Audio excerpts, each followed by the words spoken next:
أشهد أن لا إله إلا الله وحده لا شريك له وأشهد أن محمدا عبده ورسوله أما بعد فأعوذ بالله من الشيطان الرجيم بسم الله الرحمن الرحيم الحمد لله رب العالمين الرحمن الرحيم مالك يوم الدين إياك نعبد وإياك نستعين اهدنا الصراط المستقيم صراط الذين أنعمت عليهم غير المغضوب عليهم ولا الضالين.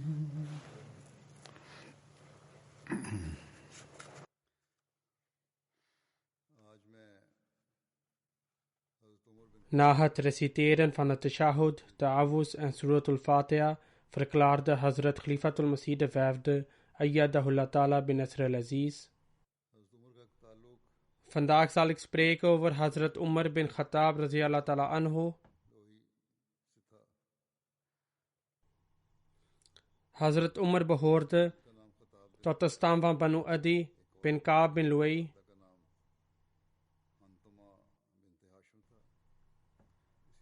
De naam van zijn vader was Khattab bin Nufail en volgens een overlevering was de naam van zijn moeder Hantama bint Hashim. Als zodanig zou zijn moeder de achternicht van Abu Jahl zijn. Volgens een andere overlevering was de naam van zijn moeder Hantama bint Hasham. Als zodanig zou zij de zus van Abu Jahl zijn. Echter, deze vertelling die vermeldt dat zij de zus van Abu Jahl zou zijn, wordt niet algemeen aanvaard. Abu Umar zegt dat degene die zegt dat zij de zuster van Abu Jahl was, zich vergist.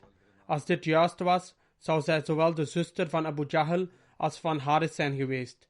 Dit is echter niet het geval. Zij was de dochter van hun oom, van vaderszijde, was de naam van haar vader Hashim. Er zijn verschillende overleveringen opgetekend omtrent de geboortedatum van Hazrat Umar. En dus verschilt het jaar van zijn geboorte van overlevering tot overlevering. Eén opvatting is dat Hazrat Umar 4 jaar voor de grote slag van Fujar werd geboren. Terwijl op een andere plaats wordt geschreven dat hij 4 jaar na de grote slag van Fujar werd geboren. Het wordt de slag van Fujar genoemd, omdat het werd uitgevochten tijdens een heilige maand, wat een kwestie is van ernstige immoraliteit en zonde. Deze slag werd in 4 periodes uitgevochten, behalve dat de 4e slag Al-Fujarul Azam wordt genoemd. Dit wil zeggen de grootste slag van Fujar. Wordt hij ook Al-Fujar al-Azam al-Akhir genoemd. Dit wil zeggen de laatste grootste slag van Fujar. Deze slag werd uitgevochten tussen de Quraysh, Banu Kinana en Hawazin stammen. Een ander standpunt is dat Hazrat Umar in Mekka werd geboren, 13 jaar na het jaar van de olifant. Het jaar van de olifant was 570 na Christus, en als je daar 13 jaar bij optelt, is het jaar van de geboorte van Hazrat Umar 583 na Christus. Een derde mening is dat Hazrat Umar de islam aanvaardde in het 6e jaar Nabwi, en dat hij toen 26 jaar oud was. Volgens de Gregoriaanse kalender is het 6e jaar Nabwi 616 na Christus. Als Hazrat Umar toen 26 was, zou het jaar van zijn geboorte 590 na Christus zijn. Een vierde mening is dat Hazrat Umar werd geboren toen de heilige profeet, vrede zij met hem, 21 jaar oud was. Niettemin zijn er verschillende meningen hierover. Op het moment dat hij islam accepteerde, was hij ergens tussen de 21 en 26 jaar oud.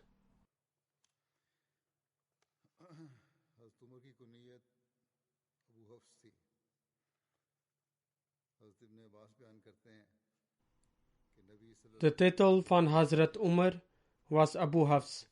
Hazrat Ibn Abbas verhaalt dat op de dag van de slag bij Badr de heilige profeet, vrede zij met hem, tegen zijn metgezellen zei: ik heb gehoord dat sommige leden van de Banu Hashim en enkele anderen tegen hun wil gedwongen zijn om met de Quraysh mee te gaan en ze willen niet tegen ons vechten. Daarom, wie onder jullie iemand van de Banu Hashim tegenkomt, hij moet hem niet doden. En wie Abu al-Bakhtri ziet, mag hem niet doden. En wie Abbas bin Abdul Muttalib, die de oom van vaderszijde van de heilige profeet, vrede zij met hem was, ziet, mag hem niet doden. Dit is omdat al deze mensen gedwongen zijn om met de Quraysh mee te komen. Hazrat Ibn Abbas vermeldt dat Hazrat Abu Huzaifa bin Utba verklaarde: moeten wij onze vaders, zonen, broers en andere verwanten doden en Abbas laten leven? Bij God, als ik hem, dit wil zeggen Abbas, vind, zal ik hem met mijn zwaard doden. De verteller verklaart dat toen dit nieuws de heilige profeet, vrede zij met hem, bereikte, hij Hazrat Umar bin al-Khattab aansprak door te zeggen: O Abu Hafs. Hazrat Umar verklaart: ik zweer bij Allah, dit was de eerste keer dat de heilige profeet, vrede zij met hem, mij aansprak met de titel van Abu Hafs. De heilige profeet, vrede zij met hem, zei toen: zal er een zwaard worden geslagen tegen het gezicht van de oom van de boodschapper van Allah, vrede zij met hem? Hazrat Umar verklaarde: O boodschapper van Allah, vrede zij met hem, geef mij toestemming om het hoofd af te hakken van de persoon die deze woorden heeft geuit. Bij Allah, hij, dit wil zeggen Abu Huzaifa, heeft hypocrisie vertoond. Hazrat Abu Huzaifa zou later zeggen: sinds ik die woorden op die dag heb uitgesproken, heb ik me nooit meer op mijn gemak gevoeld en was ik altijd ongerust vanwege wat ik had gezegd. En alleen het martelaarschap kon dienen als een verzoening hiervoor. Aldus bereikte Hazrat Abu Huzaifa het martelaarschap in de slag bij Yamama. Hazrat Aisha verklaart dat de heilige profeet, vrede zij met hem, Hazrat Umar de titel van Farouk gaf.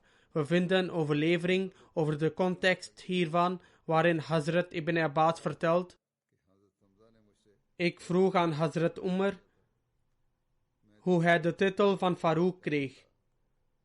Hij antwoordde: Hazrat Hamza accepteerde de islam 3 dagen eerder dan ik. Toevallig ging ik naar de heilige moskee en Abu Jahl naderde de heilige profeet, vrede zij met hem, en schold hem uit. Vervolgens bracht hij Hazrat Hamza op de hoogte van wat hij had gedaan. Toen Hazrat Hamza dit te weten kwam, nam hij zijn boog en ging hij naar de Kaaba.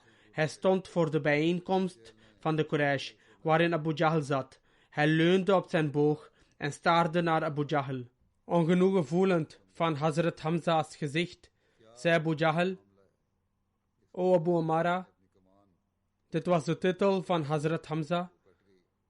Wat is er aan de hand? Toen hij dit hoorde, sloeg Hazrat Hamza zijn boog met zo'n kracht op het gezicht van Abu Jahl dat zijn wang werd gesneden en het begon te bloeden. Uit angst voor zijn woede maakte de Quraysh onmiddellijk een einde aan de ruzie. De verteller verklaart dat hij niet persoonlijk getuige was van wat Hazrat Umar over die dag vertelde. 3 dagen na dit incident ging ik naar buiten en onderweg ontmoette ik een persoon van de Banu Makhzoom. Ik vroeg: heb je de godsdienst van je voorvaderen verlaten en de godsdienst van Mohammed, vrede zij met hem, aangenomen? Hij antwoordde: wat zou het uitmaken als ik dat heb gedaan? Zij hebben het ook gedaan, over wie jij meer recht hebt dan ik. Hazrat Umar vroeg toen: over wie heb je het? Hij antwoordde: jouw zuster en zwager. Nadat ik dit had gehoord, ging ik naar het huis van mijn zus en vond de deur op slot. Van binnen hoorde ik wat gefluister. De deur werd toen voor mij geopend en ik ging naar binnen. Toen vroeg ik hen wat heb ik je net horen zeggen? Zij antwoordde, wat heb je gehoord? Tijdens het gesprek escaleerde de zaak en greep ik mijn zwager bij zijn hoofd en sloeg hem, waardoor hij bloedde. Mijn zuster stond op en hield mij bij mijn hoofd en zei, dit is gebeurd tegen jouw wil, namelijk onze aanvaarding van de islam. Hoe dan ook, in een andere overlevering is er sprake van dat zijn zus ook gewond raakte. Hazrat Umar zegt, toen ik het bloed van mijn zwager zag, of het kan dat van zijn zus geweest zijn, voelde ik me beschaamd op dat moment. Dus ging ik zitten en zei, laat me dit perkament zien. Mijn zuster antwoordde, alleen reine mensen kunnen het aanraken. Als je de waarheid spreekt, ga je dan wassen. Dus waste ik mezelf en ik ging zitten. Toen ik terugkwam, zij brachten mij het perkament waarop geschreven stond, Bismillahirrahmanirrahim. Ik zei, deze namen zijn heel zuiver en deugdzaam.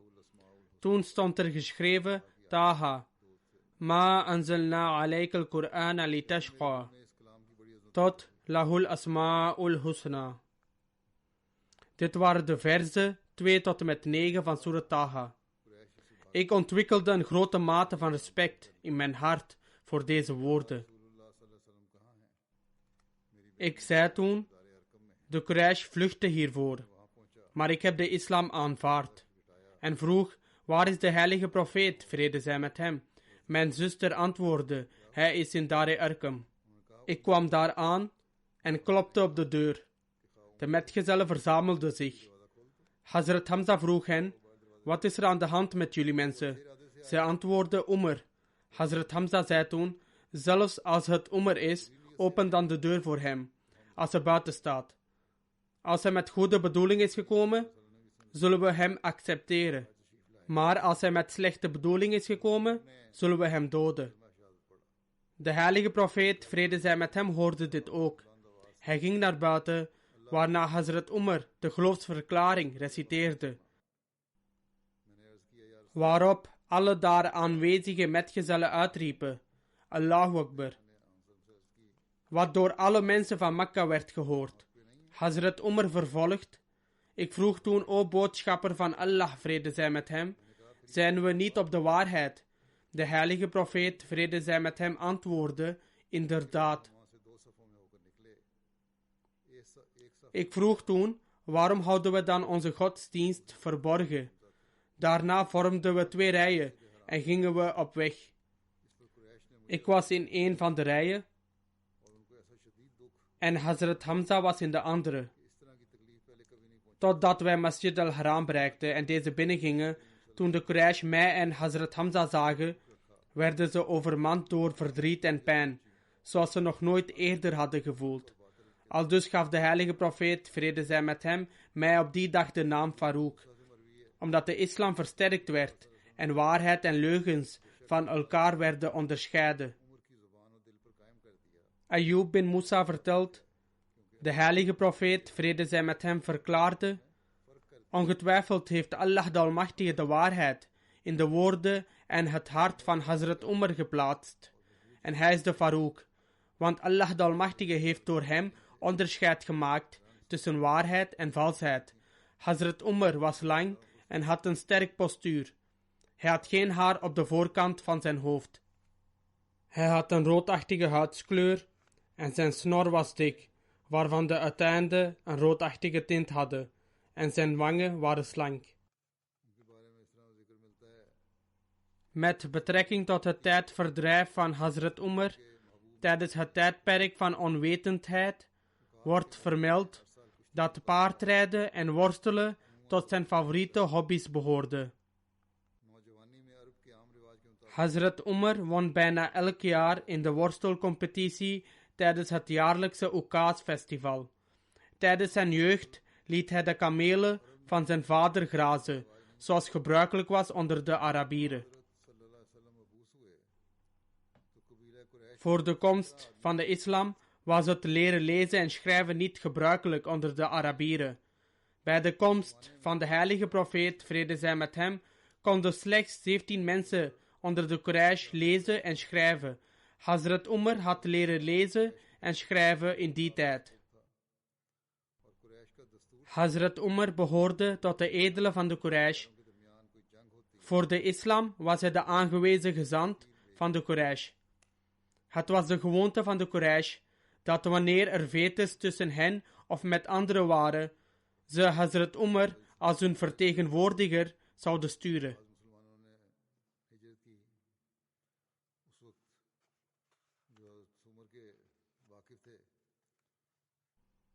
Toen sommige moslims naar Abyssinië migreerden, zagen degenen die Hazrat Umar kenden zijn uiterst barmhartige kant toen hij hen zag migreren.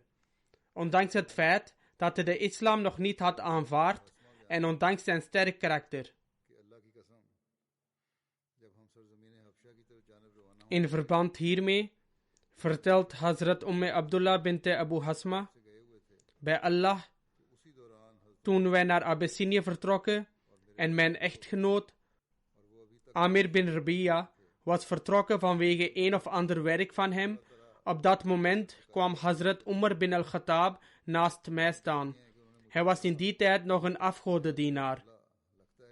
En wij hadden door zijn toedoen veel leed geleden. Hij zei tegen mij: O Abdullah, het lijkt alsof je ergens naartoe gaat. Ik antwoordde: ja, bij Allah. We gaan inderdaad op weg in het land van Allah. Zij gingen op zoek naar iets, want het land van Allah is uitgestrekt. Jullie mensen hebben ons veel verdriet bezorgd en groot onrecht tegen ons begaan.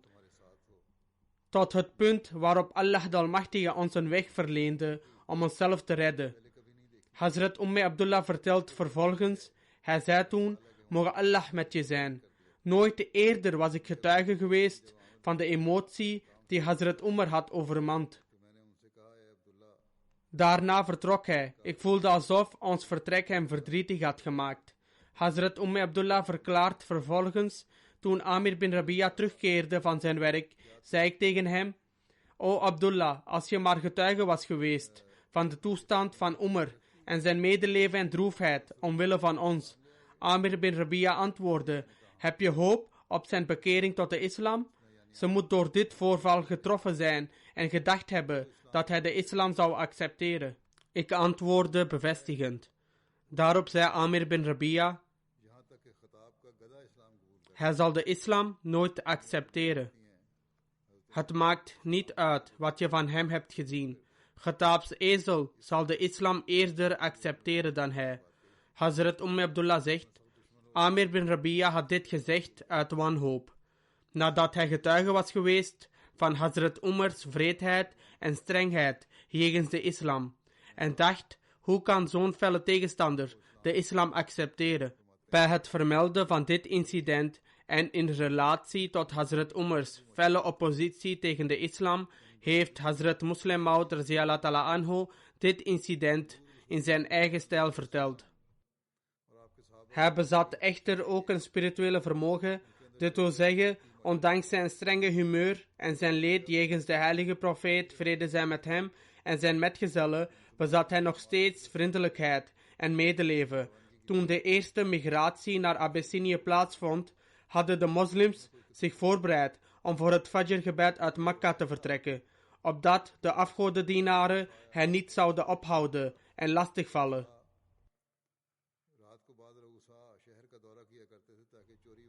Er was een gewoonte in Mekka dat sommige stamhoofden 's nachts door de stad trokken om diefstal enzovoort te voorkomen. Ze patrouilleerden in de straten.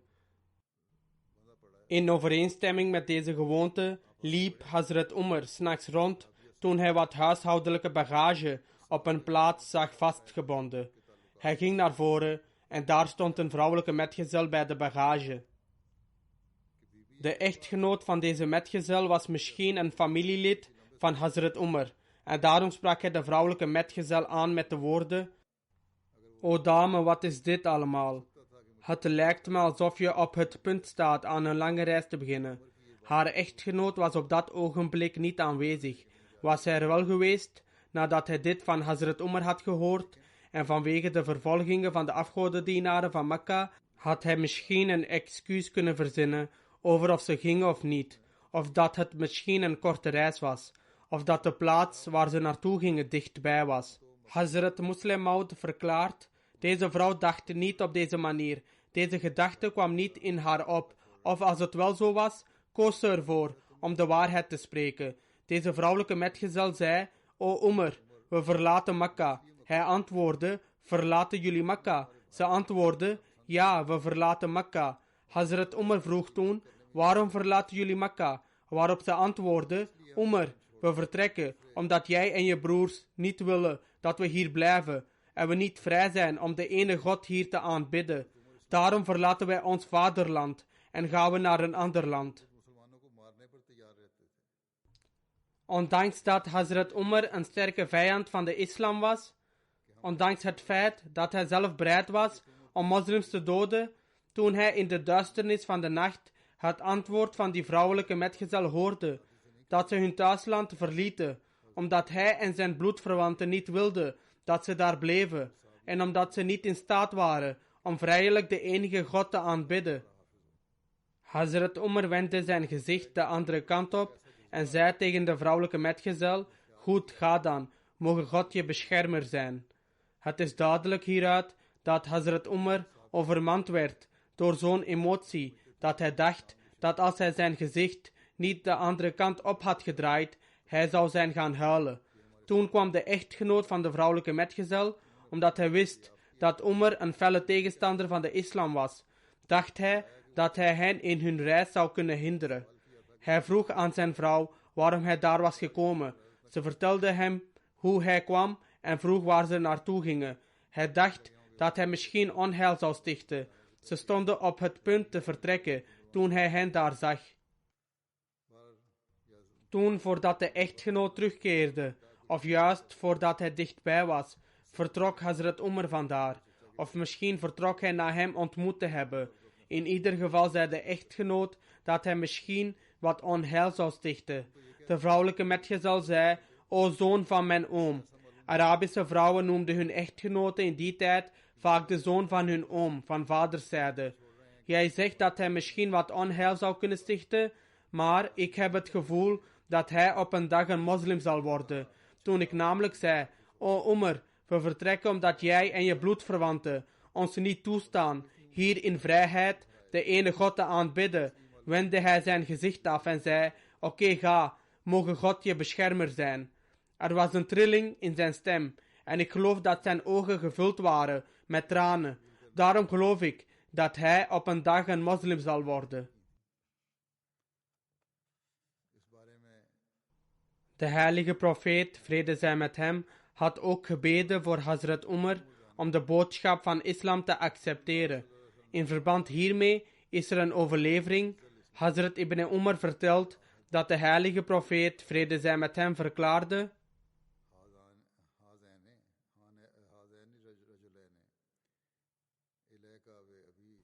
Allahumma a'izzal islama bi ahabbi hazaini arrajulaini ilayka bi Abi Jahlin aw bi Umar ibn al-Khattab. O Allah, wie u dierbaarder is tussen Abu Jahl en Umar bin al-Khattab, schenk eer aan de islam door hem. Ibn Umar vertelt verder: van deze twee was Hazrat Umar Allah dierbaarder. Hazrat Ibn Umar vertelt dat de heilige profeet, vrede zij met hem, verklaarde: Allahumma ayyid dina bi Umar ibn al-Khattab. O Allah, geef steun aan het geloof door Umar bin al-Khattab.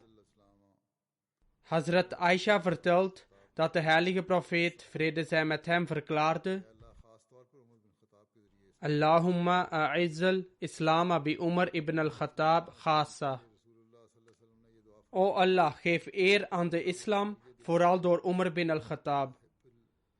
Een dag voordat Hazrat Umar de islam accepteerde, bad de heilige profeet, vrede zij met hem: Allahumma ayyid al-islama bi ahibbi ar-rajulaini ilayka Umar ibn al-Khattab aw Umar ibn al-Hisham.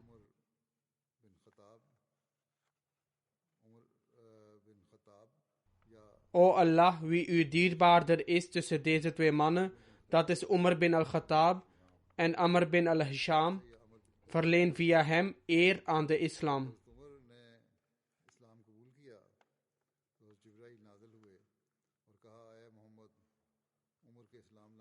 Toen Hazrat Umar de islam accepteerde, daalde Hazrat Jibrail a.s. neer en zei: O Mohammed, vrede zij met hem, zelfs de hemelen zijn verheugd over Umars aanvaarding van de islam.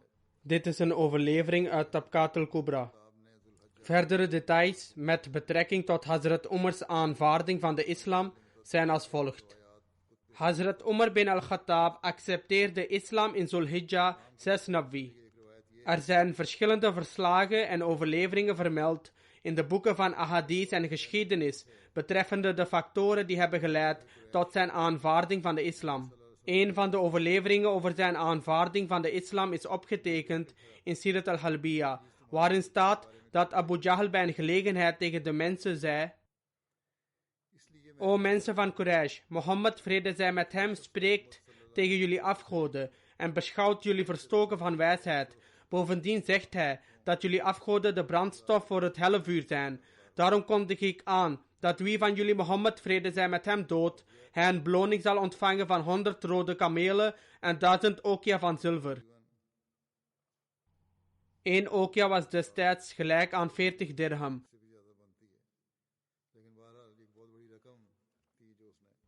Wat ongeveer 126 gram is. Maar volgens anderen was het zelfs meer dan dit. In ieder geval was het een zeer groot bedrag dat als beloning werd vastgelegd.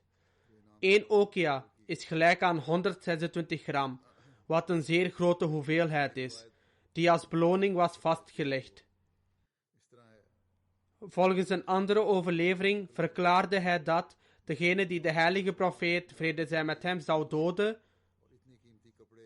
hij zoveel okia van goud en zilver zal ontvangen, en ook zoveel muskus, kostbare kleding en vele andere zaken. Hierop verklaarde Hazrat Umar dat hij degene zou zijn die deze beloning zou krijgen. De mensen die op dat moment aanwezig waren, waren het er allemaal over eens dat hij inderdaad degene zou zijn die deze beloning zou krijgen. Daarop sloot Hazrat Umar een formele overeenkomst met hem. Hazrat Umar verklaart dat hij hierna op zoek ging naar de heilige profeet, vrede zij met hem, met een zwaard zonder schede dat aan zijn schouder hing. Onderweg passeerde hij een bepaalde plaats waar een kalf werd geslacht. Uit de maag van het kalf hoorde hij een stem: O nageslacht van Zari. Zari was de naam van het kalf dat geslacht werd. En degene die dit zei, verklaarde toen met een duidelijke stem, hem uitnodigend om te getuigen dat er niemand waardig is aanbeden te worden, behalve Allah, en Mohammed is zijn boodschapper, vrede zij met hem. Hazrat Umar verklaart dat hij het gevoel had dat dit een verwijzing naar hem was. Dat wil zeggen, als deze overlevering van Sirat al-Halbiya juist is het mogelijk dat dit een visioen was die Hazrat Umar op dat moment ervoer, waarbij hij ook deze stem hoorde. De derde overlevering met betrekking tot Hazrat Umars aanvaarding van de islam is als volgt. Hazrat Umar vertelt: op een dag kwam ik aan in de haram met de intentie om tawaf te verrichten. Op dat moment stond de heilige profeet, vrede zij met hem, daar zijn gebeden te verrichten. Telkens wanneer hij zijn gebeden verrichtte, keek hij in de richting van Syrië, dit wil zeggen in de richting van de Beit al-Maqdis. En hij zou op zo'n manier staan dat de qibla tussen hem en de richting van Syrië zou komen. Aldus zou de heilige profeet, vrede zij met hem, staan tussen de Hajr Aswad en Rukn Yamani. De Rukn Yamani is de zuidoostelijke hoek van de Kaaba en is in de richting van Jemen. En zonder daar te staan, kan men niet naar de Beit al-Maqdis kijken. Hazrat Umar verklaart verder: toen ik de heilige profeet, vrede zij met hem, zag, besloot ik dat ik zou luisteren naar wat hij reciteert. Toen dacht ik dat als ik dicht bij hem ging staan om te luisteren, hij misschien gewaarschuwd zou worden. Daarom kwam ik van de kant van de Hajr Aswad en ging achter de gordijnen van de Kaaba staan en begon langzaam naar de overkant te lopen. De heilige profeet, vrede zij met hem, bleef bezig met zijn gebed en reciteerde Surat al-Rahman. Uiteindelijk stond ik recht voor de heilige profeet, vrede zij met hem, in de richting die hij uitkeek, en er was niets tussen mij en hem, behalve de gordijnen van de Kaaba. Toen ik de recitatie van de heilige Koran hoorde, begon mijn hart te smelten en begon ik te huilen, en de boodschap van de islam was in mij doorgedrongen. Ik bleef staan waar ik stond, totdat de heilige profeet, vrede zij met hem, zijn gebed had voltooid en vandaar terugkeerde. Ik begon achter de heilige profeet, vrede zij met hem, aan te lopen. Toen de heilige profeet, vrede zij met hem, het geluid van mijn voetstappen hoorde, herkende hij mij. De heilige profeet, vrede zij met hem, dacht dat ik misschien achter hem liep om hem kwaad te doen. En dus vermaande de heilige profeet, vrede zij met hem, mij, zeggende: O Ibn Khattab, met welke bedoeling ben je hier zo laat in de nacht gekomen? Ik antwoordde: ik ben gekomen om mijn geloof te belijden in Allah, zijn boodschapper, vrede zij met hem, en hetgeen hem door Allah is geopenbaard. De vierde overlevering die wordt gevonden is als volgt. Hazrat Umar vertelt: op een nacht begon mijn zus weeën te voelen, en daarom verliet ik mijn huis en ging ik naar de Kaaba. Terwijl ik me vasthield aan de gordijnen van de Kaaba, begon ik te bidden. Op hetzelfde moment kwam de heilige profeet, vrede zij met hem, ook aan, en hij verrichtte zijn gebed bij de Hajar Aswad, zoveel als Allah het voor hem had gewild. Op dat moment hoorde ik zulke woorden die ik nog nooit eerder had gehoord. En dus toen de heilige profeet, vrede zij met hem, vandaar vertrok, begon ik achter hem te lopen. De heilige profeet, vrede zij met hem, vroeg: wie is het? Waarop ik antwoordde: Umar. De heilige profeet, vrede zij met hem, zei toen: O Umar, je laat me overdag niet alleen, noch 's nachts. Hierop werd ik bang dat de heilige profeet, vrede zij met hem, tegen mij zou bidden. En ik riep onmiddellijk uit: Ashhadu la ilaha illallah wa annaka rasulullah. Ik getuig dat er niemand is die het waard is aanbeden te worden, behalve Allah. En voorwaar, u bent de boodschapper van Allah, vrede zij met hem. Hierop verklaarde de heilige profeet, vrede zij met hem: O Umar, wil je jouw islam verborgen houden? Ik antwoordde: nee, ik zweer bij hem die u heeft gezonden met de ware godsdienst, dat ik mijn aanvaarding van de islam zal verklaren, net zoals ik voorheen mijn geloof in shirk zou verklaren. Hierop prees de heilige profeet, vrede zij met hem, Allah de Almachtige, en zei: O Umar, mogen Allah je standvastig houden op de waarheid. Daarna wreef de heilige profeet, vrede zij met hem, met zijn hand over mijn borst en bad voor mij om standvastig te blijven. Hierna vertrok ik vandaar en de heilige profeet, vrede zij met hem, keerde terug naar zijn huis. De vijfde overlevering over Hazrat Umar's aanvaarding van de islam, die een zeer beroemde is en enkele van de details ervan zijn ook al eerder kort vermeld, is als volgt. Hazrat Anas bin Malik vertelt dat op een dag Hazrat Umar zijn huis verliet met getrokken zwaard. Onderweg ontmoette hij iemand van de Banu Zohra die vroeg: O Umar, wat zijn je bedoelingen? Hazrat Umar antwoordde: ik ga Mohammed, vrede zij met hem, doden. God verhoede. Hierop antwoordde hij: door Mohammed, vrede zij met hem, te doden, zul je veilig blijven van de Banu Hashim en Banu Zohra. Hazrat Umar antwoordde: ik geloof dat jij je religie hebt verlaten. Deze persoon zei toen: O Umar, zal ik je niet op de hoogte brengen van iets dat nog verbazingwekkender is dan dit? Jij zegt dat ik mijn geloof heb verlaten, maar laat me jou een nieuws vertellen dat nog groter is dan dit. En dat is dat jouw zuster en zwager beide de religie hebben verlaten die jij volgt. Toen Hazrat Umar dit hoorde, ging hij naar hun huis, terwijl hij hen vloekte. Op dat moment was een metgezel van de Muhajirin, Hazrat Khabab, bij hen. Ik vertelde dit verslag eerder in verband met Hazrat Khabab. Toen hij Hazrat Umar's stem hoorde, verborg hij zich in het huis. Hazrat Umar ging het huis binnen en vroeg: wat was je aan het lezen? Wat was dit dat ik net hoorde, komen van hier? Op dat moment waren zij Surat Taha aan het reciteren. Zij antwoordde dat behalve één ding er niets anders was waar zij over spraken. Hazrat Umar vroeg toen: ik heb gehoord dat jullie beiden je van je godsdienst hebben afgekeerd. Hazrat Umar's zwager vroeg: O Umar, heb je er ooit over nagedacht dat de waarheid gevonden kan worden in een ander geloof dan het jouwe? Als je op zoek bent naar de waarheid, heb je dan overwogen dat de waarheid gevonden kan worden in een andere religie? Hierop nam Hazrat Umar zijn zwager vast en begon hij hem te slaan.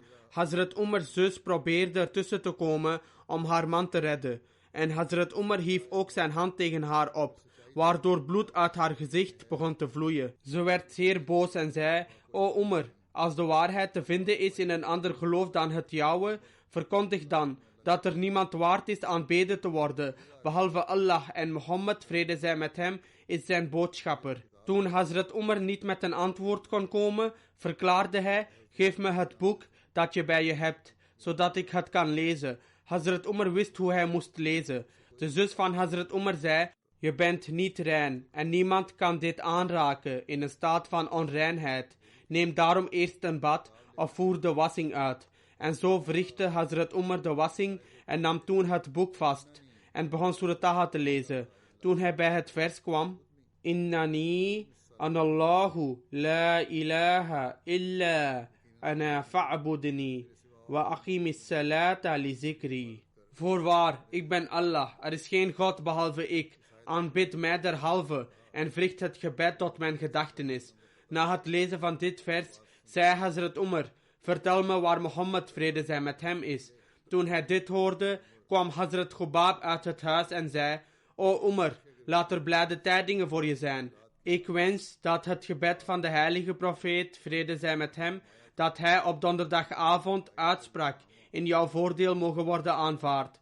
De heilige profeet, vrede zij met hem, had gebeden: Allahumma a'izzal islama bi Umar ibn al-Khattab of bi Amr ibn Hisham. O Allah, geef eer aan de islam door Umar bin al-Khattab of Amr bin Hisham. Op dat moment was de heilige profeet, vrede zij met hem, in een huis dat gelegen was in de vallei van Safa. En dus vertrok Hazrat Umar vandaar en bereikte het huis. Op dat moment stonden Hazrat Hamza, Hazrat Talha en verschillende andere metgezellen van de heilige profeet, vrede zij met hem, voor de deur.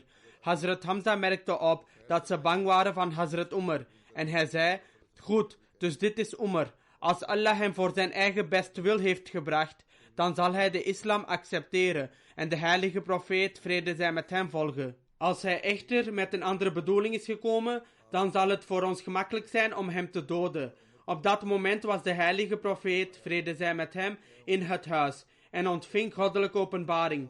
De heilige profeet, vrede zij met hem, kwam naar buiten en ging naar Hazrat Umar en greep hem bij de borst en zei: O Umar, zul je je niet onthouden van je daden, totdat Allah jouw ondergang veroorzaakt en een verschrikkelijke straf neerzendt, net zoals hij deed voor Walid bin Mughira. Daarop bad de heilige profeet, vrede zij met hem, tot Allah de Almachtige: O Allah, dit is Umar bin al-Khattab. O Allah, geef eer aan het geloof door Umar bin al-Khattab. Hierna verklaarde Hazrat Umar: ik getuig dat u de boodschapper van Allah, vrede zij met hem, bent. Hazrat Umar aanvaarde toen de islam en verklaarde: o boodschapper van Allah, vrede zij met hem, kom naar buiten voor de verspreiding van de islam. Het is overgeleverd van Muammar en Zohri dat Hazrat Umar de islam accepteerde nadat de heilige profeet, vrede zij met hem, in Dar-e-Arqam was. En hij was de 40ste persoon die de islam accepteerde. Of hij accepteerde de islam iets nadat 40 mannen en vrouwen tot de islam waren toegetreden. Dar-e-Arqam was het huis of centrum dat toebehoorde aan een nieuwe bekeerling, Arqam bin Abi Arqam, en was gelegen net buiten Mekka.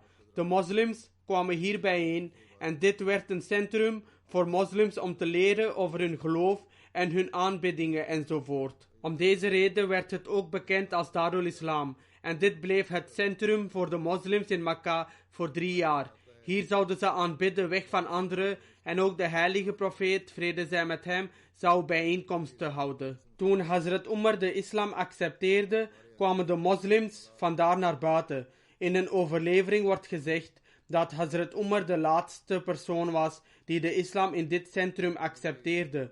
En nadat hij de islam accepteerde, gaf dit moed aan de moslims en zij kwamen uit Dar-e-Arqam en begonnen openlijk te prediken. Er is een andere overlevering met betrekking tot Hazrat Umar die de islam accepteert met een kleine variatie. In het voornoemde incident werd vermeld dat Hazrat Umar de openingsverse van Surah Taha hoorde reciteren in het huis van zijn zus, terwijl in een andere overlevering wordt gezegd dat het de openingverse van Surah Hadid waren. Er is ook een 6e overlevering over Hazrat Umars aanvaarding van de islam.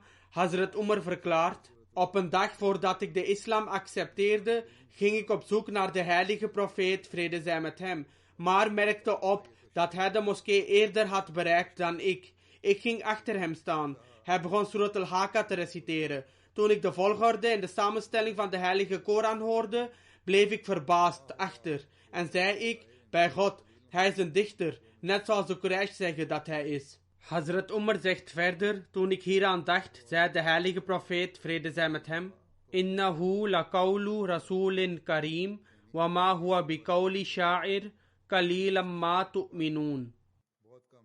Betekenis, dit is voorzeker de boodschap die een eerwaardige boodschapper heeft gebracht. Het is geen woord van een dichter, nietig is hetgeen gij gelooft. Hazrat Umar zei toen, hij is een waarzegger, dit wil zeggen een tovenaar. Vervolgens reciteerde de heilige profeet, vrede zij met hem, het volgende. Wala bi qawli kahin, qalilam ma tazakkarun, tanzilum min rabbil alamin, walau taqawwala alayna ba'zal akawil. La khazna minhu bil yamin, summa laqata'na minhu al-watin, fama minkum min ahadin anhu hajizin.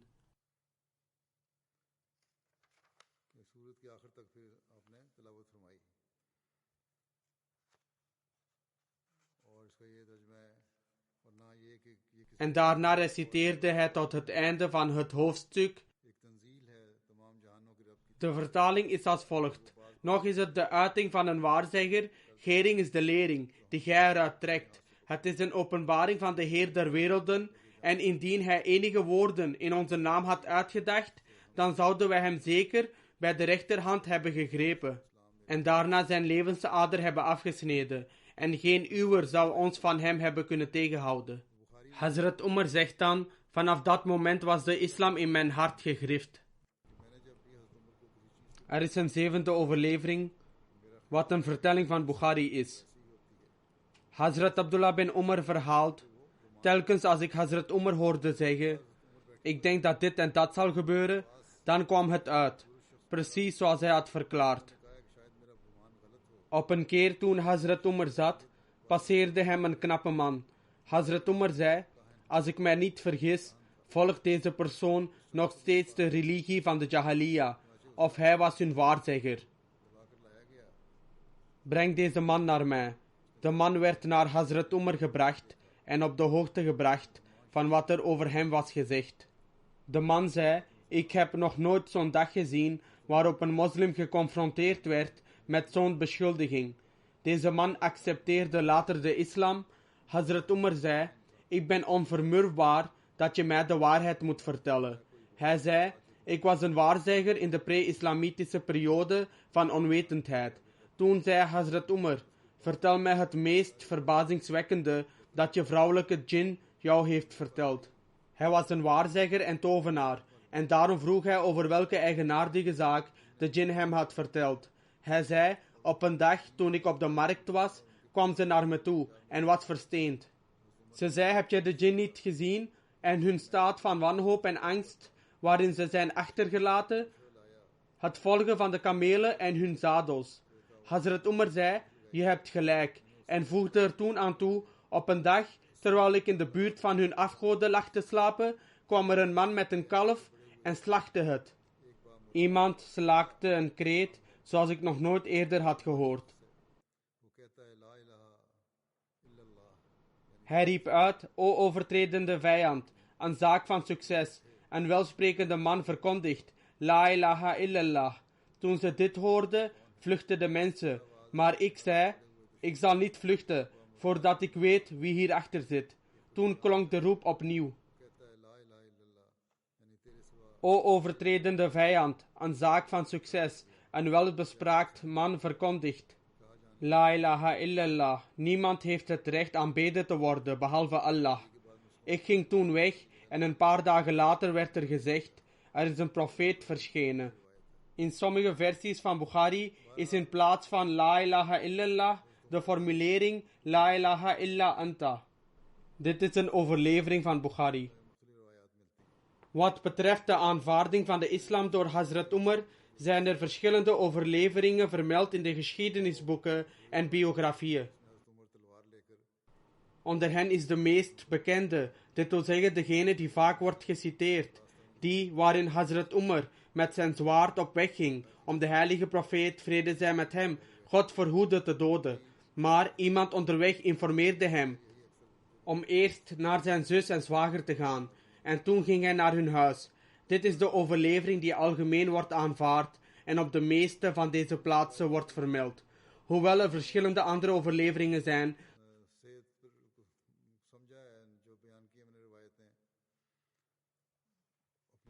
zoals eerder vermeld, hebben geschiedschrijvers en biografen de authenticiteit van deze overleveringen naar hun eigen inzicht uitgebreid besproken. Desalniettemin accepteren wij het verhaal waarin wordt gesproken over de gebeurtenissen die plaatsvonden in het huis van Hazrat Umars zus en zwager, en dat Hazrat Umar van daaruit naar Dar-e-Arqam ging. Er kan gezegd worden dat er een mogelijkheid is dat alle bovengenoemde overleveringen over Hazrat Umars aanvaarding van de islam op zichzelf juist zijn, wat erop zou wijzen dat op verschillende momenten Hazrat Umars standpunt langzaam begon te veranderen. Soms ondergaat men veranderingen in verschillende stadia, maar is men niet in staat om de laatste stap te zetten. Misschien was de laatste stap toen Hazrat Umar de Koran hoorde in het huis van zijn zus en zwager en hij zichzelf vervolgens presenteerde voor de heilige profeet, vrede zij met hem, om de islam te accepteren. In ieder geval, Allah de Almachtige weet het beste. Op het moment dat hij de islam aanvaardde, was hij 33 jaar oud en was hij het stamhoofd van de Banu Adi-stam. Voordat hij trouw zwoer, was hij een gezant van de Quraysh. Bovendien was hij zeer invloedrijk, dapper en moedig. Nadat hij de islam had aanvaard, versterkte dit de moslims en zij kwamen uit Dar-e-Arqam en verrichtten openlijk gebeden in Masjid Haram. Hazrat Umar was de laatste metgezel die de islam aanvaardde in Dar-e-Arqam. En dit vond plaats in de laatste maand van het 6e jaar na de komst van de heilige profeet, vrede zij met hem. In die tijd was het totale aantal moslimmannen in Mekka 40. Ik zal de rest van het verhaal in de toekomst vertellen als God het wil. Ik zal nu spreken over enkele leden die zijn overleden en ook hun begrafenisgebeden leiden. De eerste is van Ahmed Mohammed Usman Shabuti Sahib, die de zoon was van Mohammed Usman Shabuti Sahib van Jemen. Hij overleed op 9 april 2021 in Egypte op de leeftijd van 87 jaar. Inna lillahi wa inna ilayhi raji'un. Ahmed Mohammed Usman Shabuti Sahib werd geboren in de stad Aden in Jemen toen de gerespecteerde Ghulam Ahmed Sahib, die een zendeling was, naar Aden werd gestuurd, beloofde Shabuti Sahib trouw op 14-jarige leeftijd. Vervolgens kreeg hij de kans om in verschillende hoedanigheden voor de Ahmadiyya Jamaat in Jemen te werken, waaronder voor een lange tijd als voorzitter van de Jamaat in Jemen, en hij diende in deze hoedanigheid tot aan zijn overlijden. Hij was getrouwd met de gerespecteerde Wasima Muhammad Saiba, dochter van Dr. Muhammad Ahmed Adni Sahib.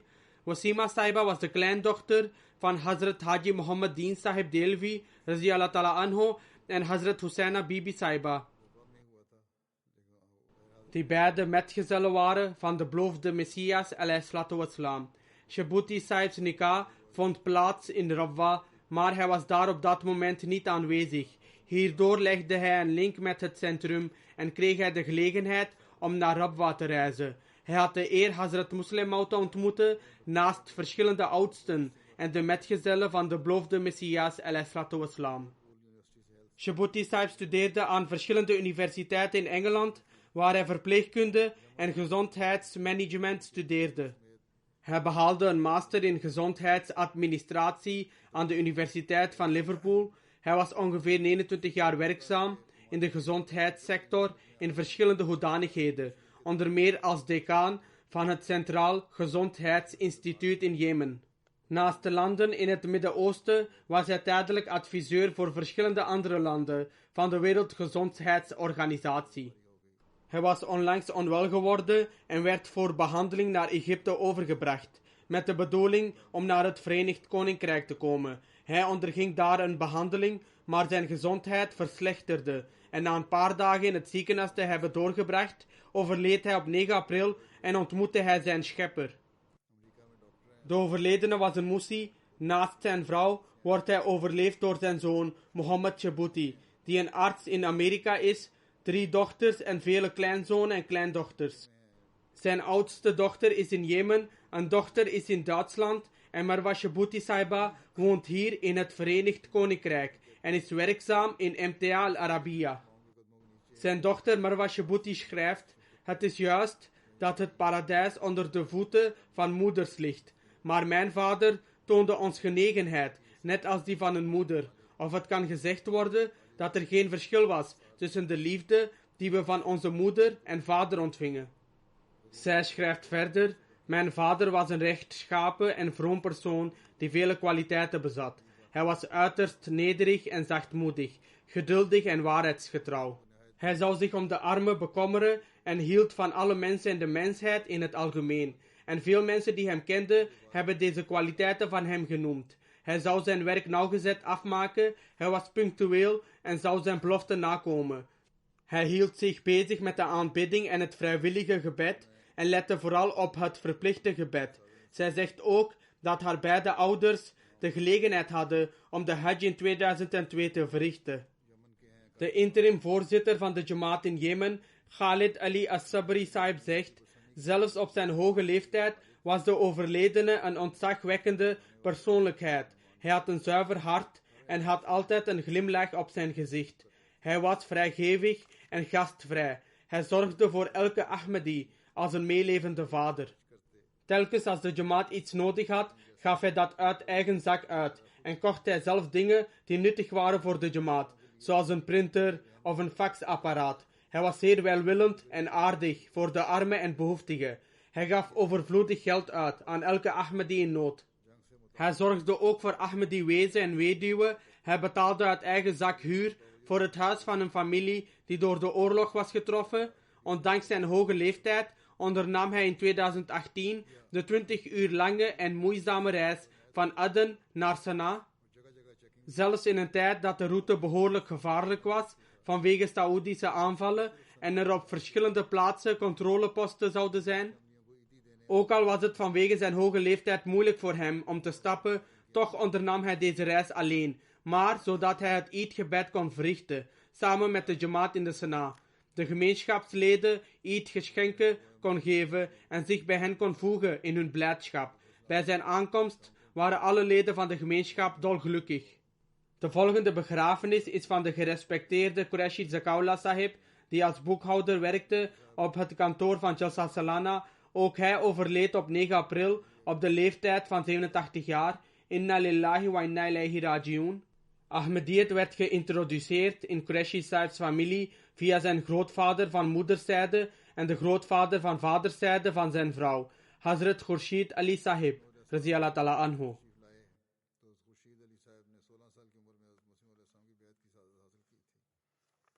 Toen de beloofde Messias ﷺ naar Sialkot ging, was Hazrat Khurshid Ali Sahib 16 jaar oud en had hij de eer om trouw te zweren aan de beloofde Messias ﷺ op dat moment.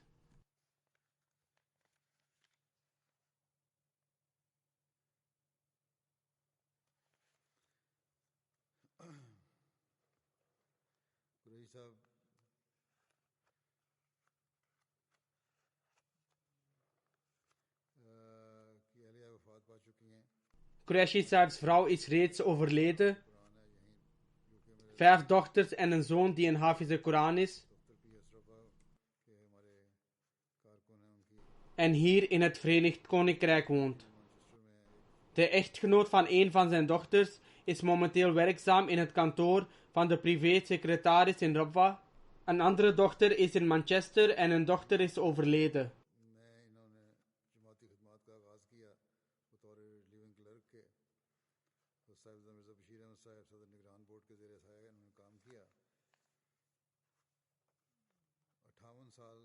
Qureshi Sahib begon zijn dienst aan de gemeenschap in 1954 als een relieving clerk en werkte onder Hazrat Mirza Bashir Ahmed Sahib radiyallahu ta'ala anhu en het Sadr Anjuman bestuur. Hij werkte in Sadr Anjuman Ahmadiyya voor meer dan 58 jaar.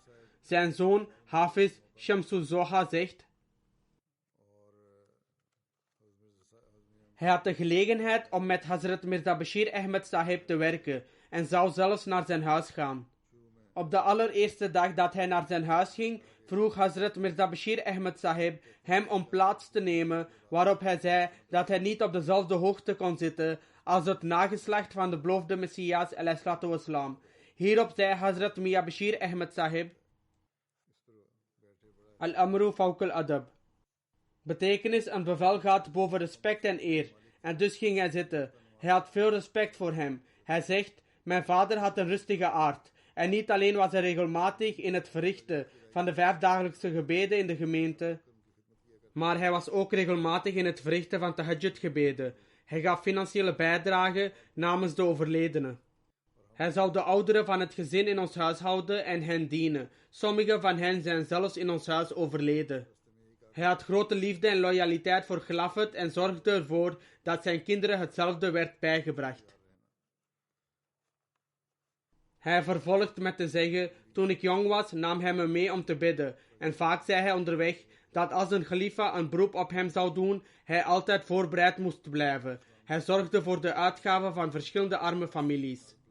Zijn dochter Amtussalam zegt: mijn vader schonk een kannel van zijn eigen eigendom in Mohalla Nasirabad Sultan in Rabwa als geschenk aan de Sadr Anjuman, zodat daar een moskee kon worden gebouwd.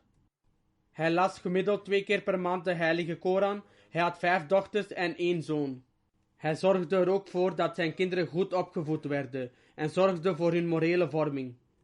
De volgende begrafenis is die van de gerespecteerde Malik Khalik Daad Sahib uit Canada, die op 85-jarige leeftijd overleed. Inna lillahi wa inna ilayhi raji'un. Zijn grootvader van moederszijde, Hazrat Sheikh Nuruddin Sahib Tajir van Qadian, was een metgezel van de beloofde Messias alayhi wassalam. Zijn grootvader van vaderskant, de gerespecteerde Mola Daad Sahib, had de eer om trouw te beloven aan de hand van Hazrat Khalifatul Masih I en trad toe tot de beweging van Ahmadiyyat. Hij diende voor een lange periode als de lokale president in Karachi. Hij diende in Canada onder de afdeling financiën. Hij was regelmatig in het verrichten van gebeden en vasten. Hij was vriendelijk, zorgde voor de armen en was een deugdzaam, oprecht en nobel persoon. Hij liep altijd voorop bij het geven van financiële bijdragen en het deelnemen aan diverse financiële initiatieven. Hij had een diepe liefdesband met Khilafat die ik zelf heb waargenomen. Hij had een buitengewone band met Khilafat. Bij de genade van Allah was de overledene een van de vroege Messiaan. Hij wordt overleefd door zijn vrouw, 4 zonen en 3 dochters. Een van zijn zonen dient in de nationale Amla van Canada. De volgende begrafenis is die van Mohammed Salim Sabir Sahib, die een werknemer was in Nazareth-e-Muriama. Hij overleed op 27 maart op de leeftijd van 77 jaar. Inna lillahi wa inna ilayhi raji'un. Ahmadiyyat werd geïntroduceerd in Salim Sahibs familie via zijn vader, Hazrat Mia Noor Mohammed Sahib, die een metgezel was van de beloofde Messias alayhi wassalam.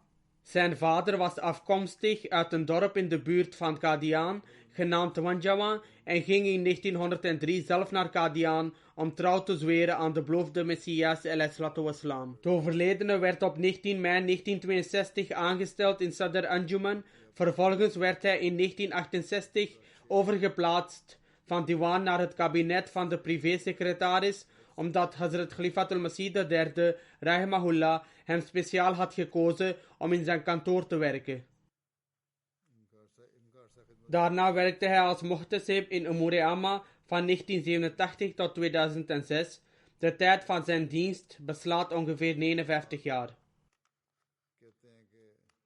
Hij was een musi. Zijn neef en schoonzoon zegt: hij was regelmatig in het verrichten van tahajjud gebed. Hij smeekte met zoveel angst in zijn gebeden, vooral het tahajjud gebed, dat het hart van iedereen die in de buurt zat zou smelten. Hij onderwees de nieuwe generatie consequent over gehoorzaamheid aan de khalifa. Hij werkte op kantoor, zelf buiten de kantooruren. Hij beschouwde de pijn van elke Ahmadi als verwant aan zijn eigen pijn. Hij beschouwde de ontberingen van anderen als zijn eigen ontberingen. En hij zou mensen helpen om hun problemen op te lossen met gehoorzaamheid aan de khalifa en de gemeenschap in gedachten. Hij reciteerde voortdurend Rood Sharif. Hij hielp discreet de armen en bezat vele geweldige kwaliteiten. De volgende begrafenis is die van gerespecteerde Naima Latif Sahiba, echtgenote van Sahibzada Mahdi Latif Sahib uit Amerika. Zij overleed op 10 maart. Inna lillahi wa inna ilaihi raji'un.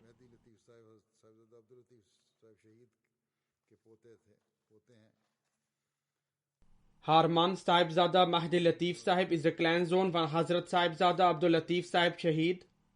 De overledene behaalde haar masterdiploma in plantkunde in 1961 aan de Universiteit van Peshawar.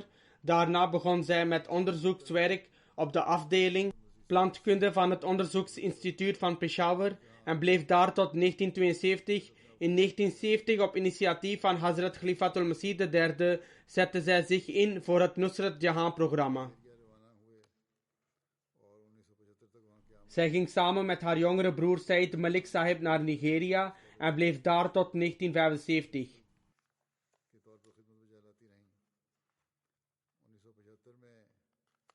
Gedurende deze tijd was zij de directrice van het Women's Arabic College Wissau. In 1975 ging ze naar de Verenigde Staten, waar ze als onderzoeker werkte op de botanische afdeling van de Universiteit van Nebraska. Van daaruit verhuisde ze naar Maryland, waar ze voortdurend diende voor Lajna. Ze was ook in staat om te dienen als vicepresident van de Vrouwenhulporganisatie Amerika. Ze diende ook als de plaatselijke president van de Jamaat in Washington.